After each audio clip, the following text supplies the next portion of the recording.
É muito fácil a gente se perder, às vezes, tentando entender a cor do isqueiro, em vez de agir com o que a gente já tem de informação, né? O objetivo é sempre a gente fechar os PDAs. E confronte a sua realidade, olha o que está acontecendo de fato, como é que você age nessas situações. E você está em zona de pré-queda. No momento onde uma parte de você está tentando, entre aspas, te sabotar e a outra parte está tentando avançar. Perfeito. Esse é um dos temas que eu acho mais fascinantes aqui e, ao mesmo tempo, é o lugar mais perigoso, porque, como você traz muitas vezes, eu acho isso imprescindível, é muito fácil a gente se perder, às vezes, tentando entender a cor do isqueiro, em vez de agir com o que a gente já tem de informação, né? O objetivo é sempre a gente fechar os PDAs. Percebeu, por menor que seja, decide e age. Isso vai impedir muito problema de escalar e se tornar muito grande. Então, vamos para o resumo? Bora. Mas deixa eu só complementar que você me trouxe uma coisa, senão eu vou esquecer. Do perceber, decidir e agir, mesmo que pequeno. Se você ainda não está acostumado a ter grandes percepções ou acha que não tem grandes percepções, comece fazendo o exercício de fato com todas as percepções que você tem no dia a dia mesmo. Poxa, percebi que eu não arrumo a cama antes de trabalhar porque eu saio sempre atrasado.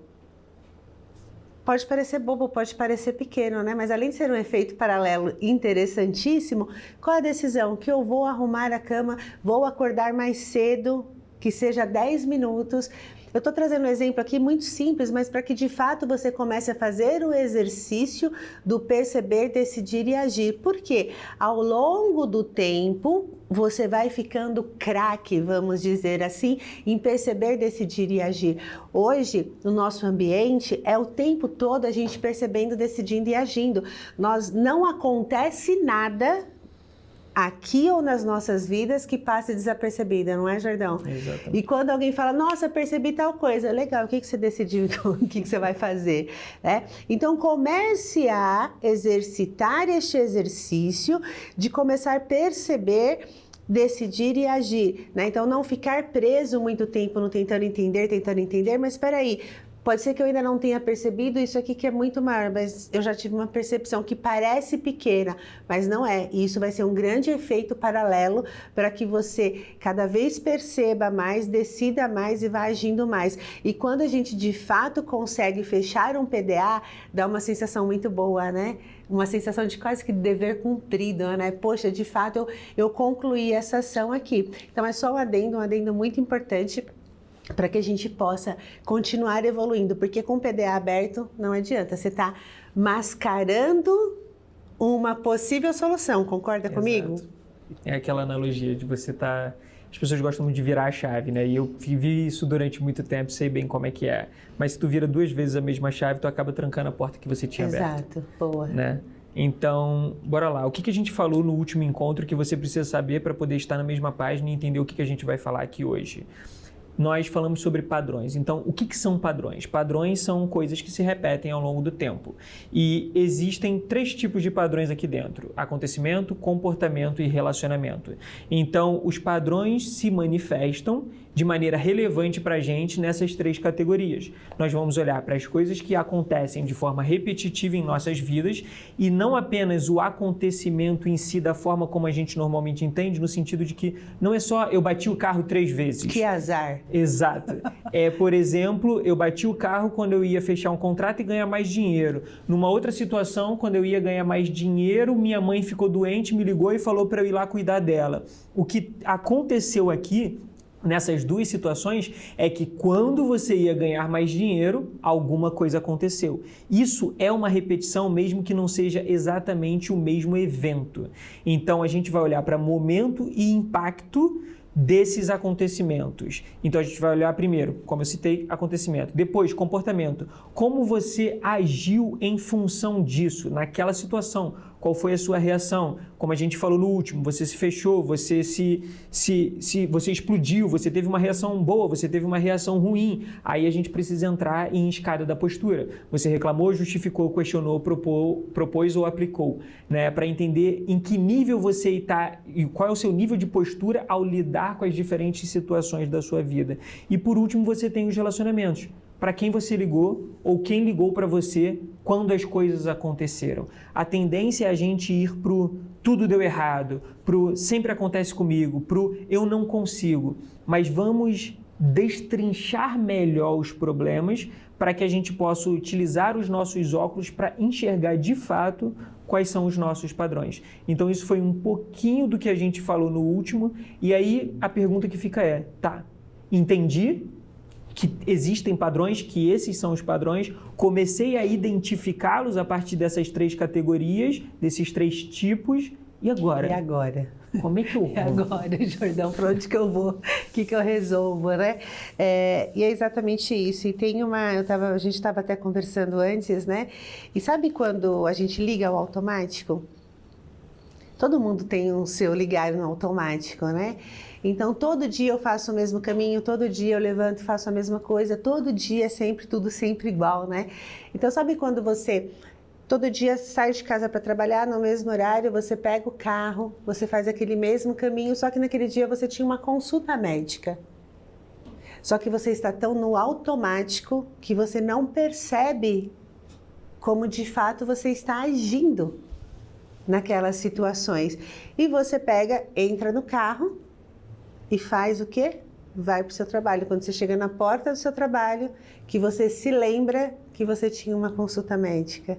Então você ficou agindo no automático ali e simplesmente esqueceu, né, dessa consulta médica. O seu inconsciente te tirou deste caminho.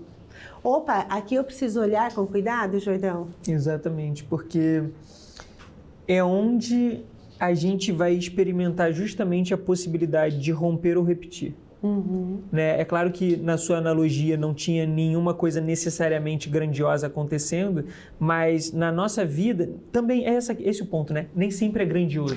Então, e aqui que está a questão, porque quando ele é grandioso, talvez fique mais fácil de enxergar. O problema é quando não está. Quer dizer, não sei se é um problema, né, uma solução, mas eu não quero que o problema fique grande o suficiente para que eu consiga, de fato, enxergar e identificar, entender e romper este padrão. Eu preciso fazer, e aqui que está o ponto do você avançar mais rápido, este problema ele não precisa ficar grande o suficiente para que eu identifique, entenda e quebre este padrão. Exato. Eu preciso fazer... Eu preciso no sentido de eu vou avançar mais rápido desde que eu identifique e resolva isso antes. Concorda? Exatamente. A gente começa a olhar para a pré-queda, que é o grande tema que envolve várias das coisas que a gente está falando aqui, e inevitavelmente nós precisamos falar de precisa, permite e prefere, né? Que são os 3 P's ali. E quando a gente fala disso, nós estamos implicitamente falando de utilidade do problema. Então, quando a gente traz essa questão da utilidade inconsciente, fica mais fácil entender por que a gente precisa, permite e prefere. E no momento em que a gente... Eu acho que é uma certa maturidade também. No momento em que a gente começa a olhar para o precisa, permite, prefere com uma prontidão e uma disposição, total. Tudo fica mais fácil. Não quer dizer que é fácil, mas fica menos dificultoso, complexo, escondido, misterioso do que ficaria. Porque você isola a emoção e traz a racionalidade. Então, por mais que seja uma situação muito difícil, quando você tira o emocional, é onde você vai enxergar possibilidades, porque você está trazendo o racional. Poxa, estou com um câncer, descobri um câncer, mas entendi que este câncer me aproxima do meu ex-marido e dos meus filhos que estão muito distantes. Opa, tem uma utilidade aqui. Eu descobrindo isso e resolvendo essa questão, a probabilidade de eu me curar desse câncer, ou que eu tenha menos sequelas, é muito grande. Porque eu não tenho mais utilidade Essa doença não vai me trazer mais a utilidade, certo? Perfeito. E aí tem um ponto que é o quê? Eu e Cida, a gente conversa bastante sobre isso, inclusive, né? A gente entra cada vez mais fundo nesse ponto, bebe das fontes que a gente tem aqui muito próximas e tudo, no cerne de tudo está a utilidade. Ok, então como é que eu rompo o padrão? Eu preciso entender primeiro que todo problema tem uma utilidade inconsciente. Segundo, qual é a utilidade do meu problema? Terceiro, acabar com essa utilidade. Aí, ok, olhei para o meu problema, entendendo que todo problema tem uma utilidade, identifiquei que essa utilidade era, por exemplo, proteger, poupar alguém. Agora, o que eu preciso fazer na prática para poder romper o padrão? Quando a gente fala de precisa, permite, prefere, a gente está falando de você vai ter que viver a pré-queda. Não tem como você não viver a pré-queda. Então, abraça. Chegou para você, é seu, né? Então... A gente brinca que, né? Abraça a pré-queda. Não tem o que fazer. Ela está ali, já está dada. Já está ali, né? Então, o que você precisa fazer ali é fazer algo diferente do que você fazia antes, mas não diferente em qualquer direção. Você precisa não usar o seu problema, porque o teu padrão é usar o problema. Então, você ficava doente para aproximar alguém, você ficava doente para poder descansar, você batia o carro porque você não pode ganhar mais dinheiro e se você fosse até onde você teria que ir, você ia ganhar mais dinheiro, mas você não quer ganhar mais dinheiro porque você sabe que seus parentes vão te pedir dinheiro ou você vai se sentir em dívida com alguém. Independentemente de qual for a utilidade do problema em que você está vivendo hoje, você tem que olhar para ele e falar, eu não vou te usar. Eu sei que você vai acontecer, mas eu não vou te usar para satisfazer a necessidade que eu utilizava antes. Essa é a primeira parte. E aí eu tenho que estar muito consciente para fazer diferente. Exato. Caso contrário, é o carro indo para o lugar errado. Aí eu estou no automático, né? Exato. Se eu não trouxer essa consciência, eu estou ligada no automático e fazendo tudo do mesmo jeito, esperando que as coisas aconteçam de uma forma diferente. Exato. Existem dois modos de vida, né? Se a gente for pensar aqui. Um é automático, outro é intencional. E o automático é inconsciente, o intencional é consciente. Então é a mesma coisa falada de formas diferentes. Mas essa automaticidade é contrastada com intencionalidade. Então quando a gente começa a trazer intencionalidade e, obviamente, consciência para os diferentes eventos e acontecimentos e relações e na nossa vida de modo geral, a gente começa muito mais facilmente a identificar os nossos padrões.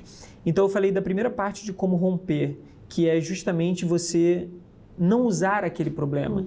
E a questão não é fácil não usar o problema, porque você está vivendo uma divisão. Parte de você faz isso há muito tempo, então é como se você estivesse num cabo de guerra.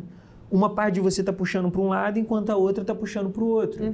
E às vezes a maior tendência é justamente a de repetir. E não é à toa que o padrão ele tem 3 camadas, que ele é mais parecido com o repolho. No mínimo, né? No mínimo você...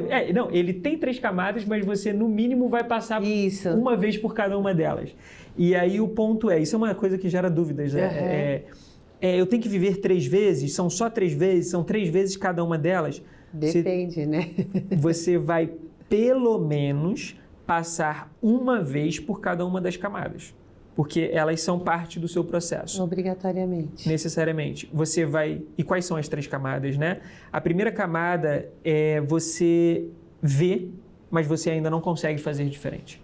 A segunda camada, você consegue fazer diferente, porém com dificuldade. E a terceira, você consegue fazer com facilidade. Então, é ver, desenvolver e diplomar. Né? Então, quando a gente entende isso, aí de novo, fica mais fácil abraçar, fica mais fácil entender, fica mais fácil eu virar e falar, ok, bora, qual vai ser o acontecimento? Você já está mais consciente, você já está olhando para o acontecimento, você já está andando com mais cuidado, dirigindo mais devagar, descendo a escada com mais atenção, porque você já sabe que você está em zona de pré-queda. Num momento